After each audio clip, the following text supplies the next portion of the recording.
Despite the old saying, hike your own hike, there are many rules for Appalachian Trail hikers to follow, and that will be our topic. Some rules apply to the entire AT, and some rules apply to specific areas. Some rules are a matter of courtesy. Some rules involve permits and fees. In some areas, some hikers might think the rules are arbitrary and unreasonable. Yet, I believe there are good reasons for following every single rule on the AT.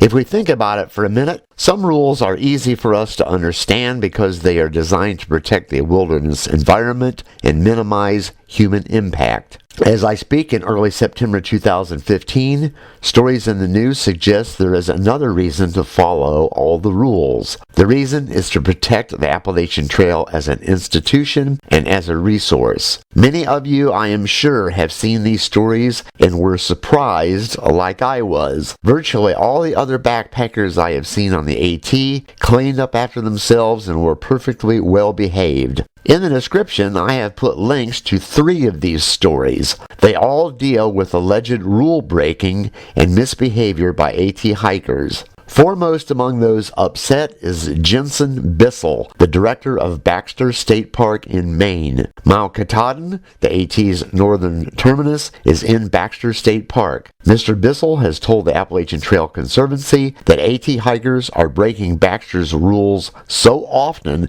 that if it doesn't stop, Baxter could stop hosting the AT. That would mean the Appalachian Trail could not be in the park and Mount Katahdin would no longer be the northern terminus. Federal legislation in 1968 created a relationship between the AT and the National Park and Forest Services. Even Jensen Bissell admits moving the trail is unlikely, but it's hard to imagine this has not created a giant headache for the AT Conservancy. Baxter State Park and Conservancy officials have met once, and they plan to meet again in October. I recommend reading the New York Times article. Among other things, it says Baxter State Park takes a dim view of hikers, quote, whooping it up in a party atmosphere on Mount Katahdin.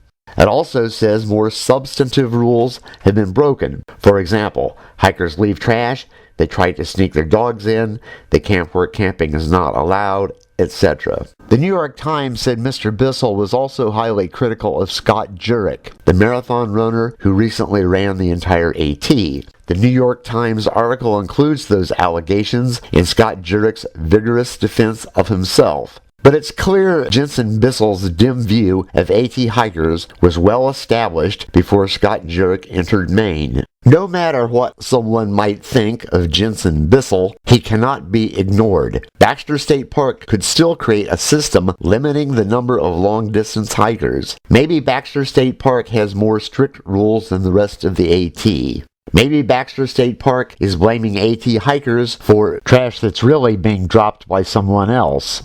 Nonetheless, if we thumb our noses at the rules along the AT, we run the risk of creating more trouble for the AT Conservancy. The Conservancy is the official steward of the AT. Personally speaking, I consider the Conservancy a friend to anyone who loves the AT, even if the Conservancy isn't perfect. The AT passes through many national and state parks and forests and park units and game lands. There are so many of them, the AT Conservancy apparently didn't have room to list them all on its website. The Conservancy has to keep the peace with all those entities. One way to do that is urging hikers to follow those entities' rules. On August 31, 2015, the Conservancy put a statement on its Facebook page. It said it will expand its efforts to educate the public and instill best hiking practices.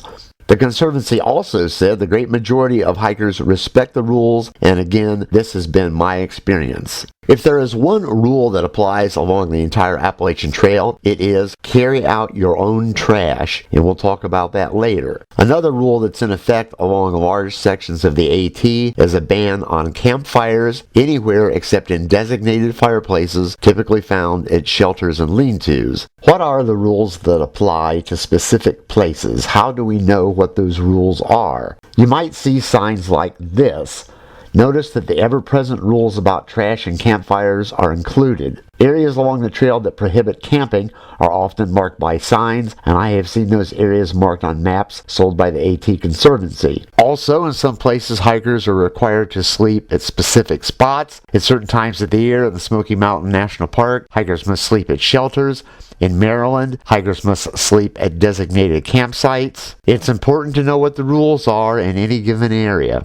Again, Baxter State Park has its own set of rules, so do the Great Smoky Mountain and Shenandoah National Parks. At each of these parks, AT hikers have to sign in when they enter. The first time I signed in at Shenandoah, I picked up this, a set of backcountry rules. We can expect to learn what the rules are at a place like this when we sign in. We also can do a Google search, for example, Baxter State Park regulations, in advance or on our smartphone, and there we can read the rules. The Smoky Mountain and Shenandoah National Parks also have their rules on web pages. I have shown these before. They are the AT Guide by David Miller and the Appalachian Trail Thru Hiker's Companion. They tell us where we have to stop and register along the trail. They list some rules, but not all. Shenandoah National Park makes backpackers carry a tag like this outside their pack. It's waterproof, mine was anyway, so we can't use that as an excuse to take it off.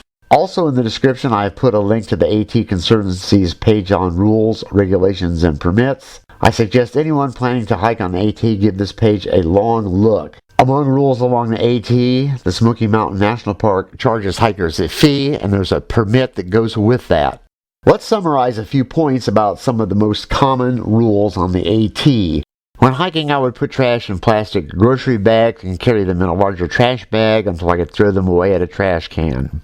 I also leaned toward food purchases that didn't have large, bulky packaging. When deep in the hills, far from a town, I only saw one small group of weekenders fail to carry their trash out. They left food packages in a shelter fireplace, and I carried that out. I know that hundreds of hikers passed through shelters in front of me in those areas, and the shelters and the trail were free of trash. That would change if I got to an area that was clearly a tourist site. Then I would see dropped wrappers. We all know about trail runners, the shoes, but there also exist trail runners, the hikers. These are young people hired, probably under different programs, to walk the AT and side trails to keep an eye on things. One trail runner I met told me she spent most of her time tearing apart fire rings. In other words, rings that people would make out of rocks and they would build a fire inside. In national forests, campfires are permitted basically anywhere, but that seems to be the exception on much of the AT. I know long-distance hikers have built fires at shelters, but I have never seen it. I have built dozens, if not hundreds, of campfires elsewhere, but never on the AT.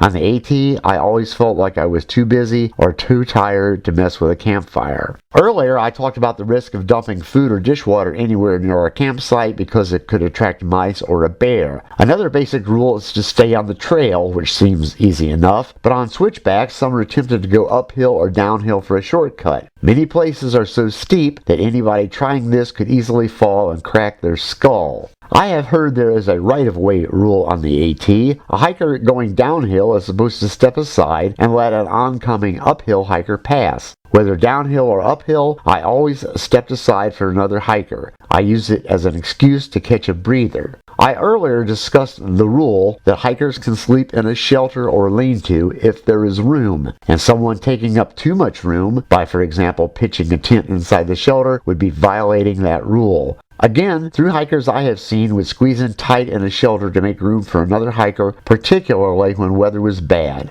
I earlier did a video that talked about dogs on the trail at length. The AT Conservancy recommends dogs be on a leash at all times. Following this rule would, at the least, reduce the chances of a rattlesnake biting a dog. The way I read their rules, Baxter State Park wants no dogs of any kind for any reason coming in. In the description I have put the link to the AT Conservancy's page about dogs. The ABC news story in the link refers to hikers drinking, using drugs, and partying all night. Assuming these are long-distance hikers, I assume they are young because who else would have the energy to do that? I had a youth as misspent as anybody else's, but I learned there is a time and a place for everything. If we are in a park with strict rules, if we are in a town near the trail, if we have strangers watching, I would say that's not the time and that's not the place. And once again, we are done. I'd like to thank those who have subscribed, and if you have not subscribed, it would be much appreciated if you do. And as always, thanks again for watching.